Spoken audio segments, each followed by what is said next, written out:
മഹാരാഷ്ട്ര ജാർഖണ്ഡ് നിയമസഭാ തെരഞ്ഞെടുപ്പ് ഫലം ദേശീയ രാഷ്ട്രീയത്തിൽ വലിയ ചലനങ്ങൾ സൃഷ്ടിക്കും. വഖഫ് ഭേദഗതി ബിൽ ഉൾപ്പെടെ പരിഗണിക്കുന്ന പാർലമെന്റിന്റെ ശൈത്യകാല സമ്മേളനം 25-ന് ആരംഭിക്കാനിരിക്കെയാണ് നിർണായകമായ തെരഞ്ഞെടുപ്പ് ഫലം വരുന്നത്.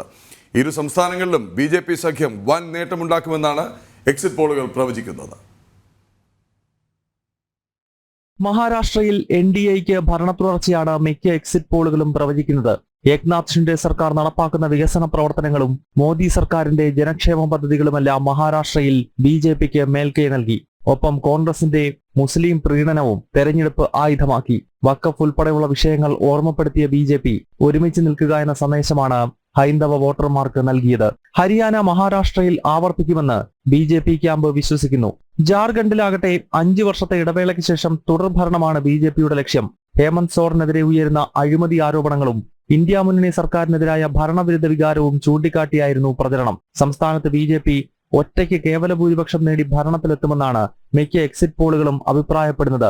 എക്സിറ്റ് പോൾ പ്രവചിക്കുന്നത് പോലെ 2 സംസ്ഥാനങ്ങളിലും NDA നേട്ടമുണ്ടാക്കിയാൽ ദേശീയ തലത്തിൽ ഉൾപ്പെടെ പുനഃസംഘടനയിലേക്ക് കടക്കുന്ന BJPക്ക് അത് കൂടുതൽ കരുത്ത് പകരും. ജനം, ഡൽഹി. അപ്പോൾ ഡൽഹിയിൽ നിന്ന് ഗൗതം അനന്തനാരായണനുണ്ട്, നാഷണൽ ഡെസ്കിൽ നിന്ന് ഐസൻ ജോസും ചേരുന്നുണ്ട്. ഗൗതം, പ്രതീക്ഷിച്ചിരുന്ന രീതിയിൽ തന്നെയാണോ? ശുഭപ്രതീക്ഷ നേരത്തെ തന്നെ പ്രകടിപ്പിച്ചിരുന്നു BJP നേതൃത്വം. ജാർഖണ്ഡിലേതാണ് വളരെ നിർണായകം, അതല്ലെങ്കിൽ ശ്രദ്ധേയം? മഹാരാഷ്ട്രയിൽ ഇതിനു മുമ്പ് തന്നെ കൃത്യമായി ചുവടുറപ്പിച്ച് കരുത്തു തെളിയിച്ചിരുന്നു. എങ്ങനെ നമുക്ക് വിലയിരുത്താം ഈ തെരഞ്ഞെടുപ്പ്, ഒപ്പം ദേശീയ രാഷ്ട്രീയത്തിൽ ഇതുണ്ടാക്കാൻ പോകുന്ന ചലനങ്ങളെക്കുറിച്ചും? ഗൗതം.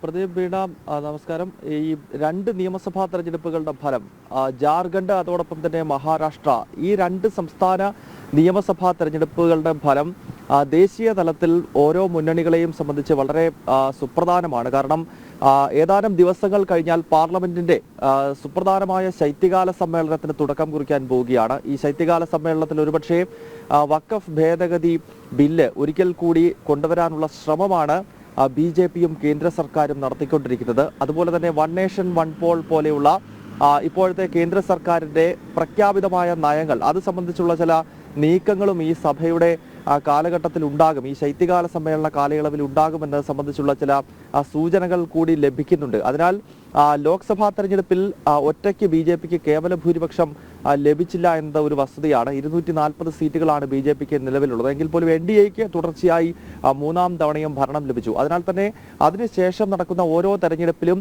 കരുത്ത് തെളിയിച്ചുകൊണ്ട് ഒരിക്കൽ കൂടി ദേശീയ തലത്തിൽ മറ്റൊരു രാഷ്ട്രീയ പാർട്ടിക്കും ചോദ്യം ചെയ്യാൻ കഴിയാത്ത സുപ്രധാന ശക്തിയായി മാറുക എന്ന ലക്ഷ്യം തന്നെ BJPക്കുണ്ട്. നിലവിൽ BJP തന്നെയാണ് ഏറ്റവും സംഘടനാ സംവിധാനമുള്ള പാർട്ടി, ഏറ്റവും അധികം MPമാരുള്ളതും കേന്ദ്രത്തിൽ ഭരണമുള്ളതും BJPക്കാണെങ്കിലും നമുക്കറിയാം ലോക്സഭാ തെരഞ്ഞെടുപ്പിൽ BJP പ്രതീക്ഷിച്ച അത്ര സീറ്റുകൾ കഴിഞ്ഞ തെരഞ്ഞെടുപ്പിൽ ലഭിച്ചിരുന്നില്ല. അതിനാൽ മഹാരാഷ്ട്ര പോലെയുള്ള വളരെ വിശാലമായ സംസ്ഥാനങ്ങളിൽ സുപ്രധാനമായ വിജയം കൈവരിച്ചുകൊണ്ട് ദേശീയ തലത്തിൽ കൂടി തങ്ങളുടെ കയ്യിലുള്ള അപ്രമാദിത്വത്തെ അരക്കിട്ടുറപ്പിക്കുക എന്ന ലക്ഷ്യം തന്നെയാണ് BJP ഈ സംസ്ഥാന നിയമസഭാ തെരഞ്ഞെടുപ്പിലെ വിജയത്തിലൂടെ ലക്ഷ്യമിടുന്നത് എന്ന കാര്യത്തിൽ യാതൊരു സംശയവുമില്ല. അതിനാൽ വളരെ അച്ചടക്കത്തോടു കൂടിയുള്ള പ്രവർത്തനമാണ്, പ്രചരണ പരിപാടികളാണ് ഈ സംസ്ഥാനങ്ങളിൽ, ജാർഖണ്ഡിലാണെങ്കിലും മഹാരാഷ്ട്രയിലാണെങ്കിലും ഇതിന് മുൻപ് തെരഞ്ഞെടുപ്പ് നടന്ന ജമ്മു കാശ്മീരിലാണെങ്കിലും ഹരിയാനയിലാണെങ്കിലും BJP നടത്തിയത്. മഹാരാഷ്ട്രയിലേക്ക് എത്തുകയാണെങ്കിൽ എക്സിറ്റ് പോളുകളുടെ പ്രവചനം അത് BJPക്ക് ആത്മവിശ്വാസവും അതോടൊപ്പം തന്നെ പ്രതീക്ഷയും നൽകുന്നതാണ്. ചില എക്സിറ്റ് പോളുകൾ NDA ഒറ്റയ്ക്ക് തന്നെ കേവല ഭൂരിപക്ഷത്തിലെത്തി ഭരണ തുടർച്ച കൈവരിക്കുമെന്നാണ് വ്യക്തമാക്കുന്നത്. മഹാരാഷ്ട്രയെ സംബന്ധിച്ചിടത്തോളം ഉത്തർപ്രദേശ് കഴിഞ്ഞാൽ നമുക്കറിയാം ഏറ്റവും അധികം ജനസംഖ്യയുള്ള ഭാരതത്തിലെ വിശാലമായ സംസ്ഥാനമാണ്, ഏറ്റവും സമ്പന്നമായിട്ടുള്ള സംസ്ഥാനമാണ്. അതുപോലെ തന്നെ പ്രത്യശാസ്ത്രപരമായി നോക്കിക്കഴിഞ്ഞാൽ ഹിന്ദുത്വ ദേശീയതയ്ക്കും ഹിന്ദുത്വ രാഷ്ട്രീയത്തിനുമൊക്കെ വലിയ വളക്കൂറുള്ള, അല്ലെങ്കിൽ ഹിന്ദുത്വ എന്ന ഐഡിയോളജി ആധുനിക കാലത്ത് മുന്നോട്ട് വെച്ച VD സവർക്കറുടെ ജന്മദേശമടങ്ങുന്ന രാഷ്ട്രീയ സ്വയംസേവക സംഘത്തിന്റെ BJPയുടെയൊക്കെ മാതൃപ്രസ്ഥാനമായ RSSന്റെ കേന്ദ്രമായിട്ടുള്ള നാഗ്പൂർ അടങ്ങുന്ന RSSന്റെ രൂപീകരിച്ച ഡോക്ടർ കേശവ് ബൽറാം ഹെഡ്ഗേവാറിന്റെയും അതോടൊപ്പം തന്നെ 2ാമത്തെ സർസംഘചാലകായി ഇന്ന് നമ്മൾ കാണുന്ന രീതിയിൽ RSSനെ വ്യാപിപ്പിച്ച 2ാമത്തെ സർസംഘചാലക് ഗുരുജി ഗോൾവാൾക്കറുടെയും ഒക്കെ ജന്മദേശമാണ്. അപ്പോൾ പ്രത്യശാസ്ത്രപരമായും അത് അതല്ലെങ്കിൽ രാഷ്ട്രീയപരമായി ഒക്കെ BJPയെ സംബന്ധിച്ച് മഹാരാഷ്ട്രയുടെ മണ്ണിൽ നടക്കുന്നത് ഒരു അഭിമാന പോരാട്ടമാണ് എന്ന കാര്യത്തിൽ യാതൊരു സംശയവുമില്ല. അതിനാൽ അവിടെ ഓരോ സീറ്റുകളും കൂടുതൽ നേടിക്കൊണ്ട് മുന്നണിയിൽ തന്നെ കൂടുതൽ കരുത്താർജിച്ചുകൊണ്ട് മുഖ്യമന്ത്രി സ്ഥാനം ഉൾപ്പെടെ തിരിച്ചുപിടിക്കാനുള്ള ശ്രമമാണ് BJP തെരഞ്ഞെടുപ്പിൽ നടത്തിയത്. നിലവിൽ ഏക്നാഥ് ഷിൻഡെയ്ക്ക് പ്രത്യേക രാഷ്ട്രീയ സാഹചര്യത്തിന്റെ അന്തരീക്ഷത്തിലും അതല്ലെങ്കിൽ മഹാരാഷ്ട്രയിൽ ഉരുത്തിരിഞ്ഞ രാഷ്ട്രീയ പ്രതിസന്ധിയുടെ പശ്ചാത്തലത്തിലുമൊക്കെയാണ് ചെറു പാർട്ടിയായിട്ടുള്ള ശിവസേനയ്ക്ക് BJP മുഖ്യമന്ത്രി സ്ഥാനം മഹാരാഷ്ട്രയിൽ നൽകിയത്. അതിനാൽ എക്സിറ്റ് പോളിൽ കാണുന്നത് പോലെ ഒരു അപ്രമാദിത്വം BJPക്ക് ലഭിക്കുകയും BJP ക്യാമ്പ് പ്രതീക്ഷിക്കുന്ന പോലെയുള്ളൊരു ഫലമാണ് വരുന്നതെങ്കിൽ തീർച്ചയായും മുഖ്യമന്ത്രി സ്ഥാനം BJP ഏറ്റെടുത്തുകൊണ്ടുള്ള ഒരു 5 വർഷത്തെ ഭരണത്തിനാകും മഹാരാഷ്ട്രയിൽ ഇനിയും സാക്ഷ്യം വഹിക്കാൻ പോകുന്നത്. ജാർഖണ്ഡിലേക്ക് എത്തിക്കഴിഞ്ഞാൽ സ്വാഭാവികമായും പ്രതീക്ഷിച്ചതുപോലെയുള്ളൊരു എക്സിറ്റ് പോൾ ഫലം തന്നെയാണ് പുറത്തു വന്നിട്ടുള്ളത്. അവിടെ അതിരൂക്ഷമായ ഭരണവിരുദ്ധ വികാരം ജാർഖണ്ഡിൽ നിലനിന്നിരുന്നു എന്നത് ഒരു വസ്തുതയാണ്. പ്രത്യേകിച്ച് മുഖ്യമന്ത്രി തന്നെ അഴിമതി കേസിൽ ജയിലിൽ പോകുന്നു. ഭൂമി കുംഭകോണത്തിലും ഖനന അഴിമതിയിലുമൊക്കെ മുഖ്യമന്ത്രിയുടെ കുടുംബത്തിന്റെയും ഒക്കെ പേരുകൾ തുടർച്ചയായി ഉയർന്നു കേൾക്കുന്നു. ഹേമന്ത് സോറന്റെ വസതിയിൽ ഉൾപ്പെടെ എൻഫോഴ്സ്മെന്റിന്റെ റെയ്ഡ് നടക്കുന്നു. അദ്ദേഹത്തെ തന്നെ അറസ്റ്റ് ചെയ്ത് കൊണ്ടുപോകുന്നു. ഇത് കൂടാതെ തന്നെ വിലക്കയറ്റവും അഴിമതിയും മതപരിവർത്തനം ഉൾപ്പെടെയുള്ള മറ്റ് ദേശീയ വിഷയങ്ങളുമൊക്കെ ജാർഖണ്ഡിൽ ഭരണ പ്രതിസന്ധി ഉണ്ടാക്കി, അല്ലെങ്കിൽ ഇപ്പോൾ ഭരിച്ചുകൊണ്ടിരിക്കുന്ന JMM കോൺഗ്രസ് സഖ്യത്തിന് തലവേദന സൃഷ്ടിച്ചു എന്ന ഒരു വസ്തുതയാണ്. തീർച്ചയായും ഈ നിയമസഭാ തെരഞ്ഞെടുപ്പിൽ അതെല്ലാം BJP ഓർമ്മപ്പെടുത്തുന്നുണ്ടായിരുന്നു.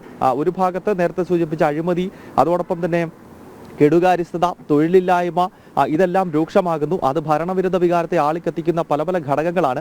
ഇതോടൊപ്പം തന്നെയാണ് ഈ മതപരിവർത്തനവും അതുപോലെ തന്നെ ബംഗ്ലാദേശിൽ നിന്നുള്ള അനധികൃത കുടിയേറ്റം, പശ്ചിമ ബംഗാളിലേക്കും അസോമിലേക്കും ബംഗ്ലാദേശിൽ നിന്നും അനധികൃതമായി കുടിയേറുന്ന മുസ്ലിം സമൂഹം അത് മെല്ലെ മെല്ലെ ജാർഖണ്ഡിലേക്ക് വ്യാപിച്ച് അവിടുത്തെ വനവാസി മേഖലകൾ പിടിച്ചെടുക്കാൻ ശ്രമിക്കുന്നു. ഒരു കാലത്ത് അസ്സാമിലും മറ്റും സംഭവിച്ചതുപോലെ മണ്ണിന്റെ മക്കൾക്ക് ഇടമില്ലാത്ത രീതിയിൽ കുടിയേറ്റം ഒരു വലിയ പ്രതിസന്ധിയായി ജാർഖണ്ഡിന്റെ മണ്ണിൽ മാറുന്നുവെന്ന് കണക്കുകൾ നിരത്തിക്കൊണ്ടാണ് BJP തെരഞ്ഞെടുപ്പിനെ നേരിട്ടത്. അതിനാൽ ജാർഖണ്ഡിലെ സർക്കാരിനെതിരെയുള്ള ഭരണവിരുദ്ധ വികാരത്തിനൊപ്പം സനാതന ധർമ്മത്തെ നിലനിർത്താൻ വേണ്ടിയാണ് ഈ തെരഞ്ഞെടുപ്പ് എന്നാണ് ഹിമന്ത ബിശ്വ ശർമ്മയെ പോലുള്ള നേതാക്കൾ ഈ തെരഞ്ഞെടുപ്പ് കാലത്ത് ജാർഖണ്ഡിൽ പ്രഖ്യാപിച്ചത്. അതിനാൽ ഈ രണ്ട് തെരഞ്ഞെടുപ്പുകളുടെയും ഫലം തീർച്ചയായും ഇപ്പോൾ എക്സിറ്റ് പോൾ ഫലം BJP ക്യാമ്പിന് വലിയ ആത്മവിശ്വാസവും സന്തോഷവും ഒക്കെ നൽകുന്നതാണ്. എന്തായാലും 2 ദിവസം കൂടി കാത്തിരിക്കണം.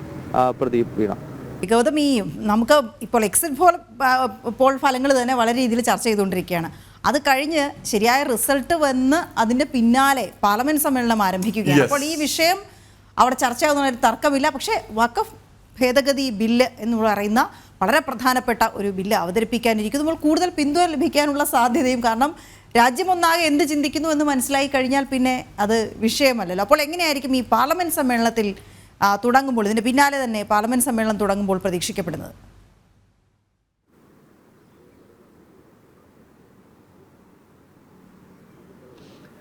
വീണ, 25-നാണ് പാർലമെന്റിന്റെ ശൈത്യകാല സമ്മേളനം ആരംഭിക്കുന്നത്. നേരത്തെ സൂചിപ്പിച്ചതുപോലെ വഖഫ് ബിൽ ഉൾപ്പെടെയുള്ള പല വിഷയങ്ങളും ഉയർന്നു വരുന്ന ഒരു സഭാ കാലയളവാകും. മാത്രമല്ല, പൊതുവെ ശൈത്യകാല സമ്മേളനം പ്രക്ഷുബ്ധമാകുന്നതിൻ്റെ പ്രധാനപ്പെട്ട കാരണം ഒരു ഇടവേളയ്ക്ക് ശേഷമാണ് ഈ നവംബർ മാസം അവസാനത്തിൽ അല്ലെങ്കിൽ ഡിസംബർ മാസങ്ങളിൽ ഈ സഭാ സമ്മേളനം ചേരുന്നത്. അതായത് മഴക്കാല സമ്മേളനം കഴിഞ്ഞാൽ പിന്നീടൊരു 3-4 മാസത്തെ ഗ്യാപ്പിന് ശേഷം വരുന്ന ഒരു സമ്മേളനമായതിനാൽ അതിനിടയിൽ സംഭവിച്ചിട്ടുള്ള കാര്യങ്ങളൊക്കെ പ്രതിപാദിക്കുകയും അത് പ്രതിപക്ഷമോ അല്ലെങ്കിൽ ഭരണപക്ഷമോ ഒക്കെ പല രീതിയിൽ ഉയർത്തുകയും ഒക്കെ ചെയ്യുന്ന സമ്മേളനങ്ങളാണ് പൊതുവെ ഈ നവംബർ ഡിസംബർ മാസത്തിൽ നടക്കുന്ന ശൈത്യകാല സമ്മേളനം. മുൻപ് നമുക്കറിയാം, പൗരത്വ ഭേദഗതി നിയമമൊക്കെ പാസ്സാകുന്നതൊക്കെ ഈ ശൈത്യകാല സമ്മേളനത്തിലാണ്. സർക്കാരുകൾ അവരുടെ ഏറ്റവും സുപ്രധാനമായ പല ബില്ലുകളും പരീക്ഷിക്കുന്ന ഒരു കാലയളവ് കൂടിയാണ് ഈ ശൈത്യകാല സമ്മേളനം. അത് ഈ തവണയും അതിൽ മാറ്റമുണ്ടാകില്ല. അങ്ങനെയുള്ള ശൈത്യകാല സമ്മേളനം തുടങ്ങുന്നതിന് ഏതാണ്ട് 2 ദിവസങ്ങൾക്ക് മുൻപാണ് ഈ സുപ്രധാനമായ 2 സംസ്ഥാനങ്ങൾ, ജാർഖണ്ഡ്, അതോടൊപ്പം തന്നെ ഭാരതത്തിന്റെ വാണിജ്യ തലസ്ഥാനം ഉൾപ്പെടെ സ്ഥിതി ചെയ്യുന്ന മഹാരാഷ്ട്രയുടെ, മുംബൈ ഉൾപ്പെടുന്ന മഹാരാഷ്ട്രയുടെയും തെരഞ്ഞെടുപ്പ് ഫലം വരുന്നത്. മാത്രമല്ല, ലോക്സഭാ തെരഞ്ഞെടുപ്പിന്റെ അന്തരീക്ഷം രൂപപ്പെടുന്ന രീതിയിലുള്ളൊരു തെരഞ്ഞെടുപ്പ് ഫലം കൂടിയാണ് 23-ാം തീയതി വരുന്നത്. അതായത് നമ്മുടെ രാജ്യത്തിന്റെ പല ഭാഗങ്ങളിലായും തെരഞ്ഞെടുപ്പ് നടക്കുന്നുണ്ട്. നമുക്കറിയാം, കേരളത്തിലെ ചേലക്കരയും വയനാടും പാലക്കാടും അടങ്ങുന്ന 3 ഉപതെരഞ്ഞെടുപ്പ്. ഇത് കൂടാതെ ഏതാണ്ട് 50ഓളം ഉപതെരഞ്ഞെടുപ്പുകൾ ഭാരതത്തിന്റെ വിവിധ ഭാഗങ്ങളിൽ നടക്കുകയാണ്. പ്രത്യേകിച്ച് ഇന്ത്യൻ രാഷ്ട്രീയത്തിന്റെ ഹൃദയഭൂമി എന്ന് നാം വിശേഷിപ്പിക്കുന്ന ഉത്തർപ്രദേശിൽ തന്നെ 9 ഉപതെരഞ്ഞെടുപ്പുകൾ നടന്നിരിക്കുകയാണ്. 2027 നടക്കാൻ പോകുന്ന ഉത്തർപ്രദേശ് നിയമസഭാ തെരഞ്ഞെടുപ്പിന്റെ ഒരു റിഹേഴ്സൽ പോലെ കണക്കാക്കുന്ന 9 ഉപതെരഞ്ഞെടുപ്പുകളാണ് ഉത്തർപ്രദേശിൽ നടന്നിരിക്കുന്നത്. അവിടെ നിന്നുള്ള തെരഞ്ഞെടുപ്പ് ഫലം വരാൻ പോകുന്നു. പശ്ചിമ ബംഗാളിൽ 6 ഉപതെരഞ്ഞെടുപ്പുകൾ, 6 മണ്ഡലങ്ങളിൽ നടന്ന ഉപതെരഞ്ഞെടുപ്പ് ഫലം. അപ്പോൾ ഒരു രാജ്യത്ത് മുഴുവൻ ഒരു തെരഞ്ഞെടുപ്പ് നടന്നതിന്റെ ആ രീതിയിലുള്ളൊരു തെരഞ്ഞെടുപ്പ് ഫലം, ഏതാണ്ട് 4 മാസങ്ങൾക്ക് മുമ്പ് ലോക്സഭാ തെരഞ്ഞെടുപ്പ് ഫലം വന്ന അതേ രീതിയിലുള്ള വീറും വാശിയും ഇല്ലെങ്കിൽ പോലും നമ്മുടെ രാജ്യത്തിന്റെ എല്ലാ ഭാഗത്തു നിന്നും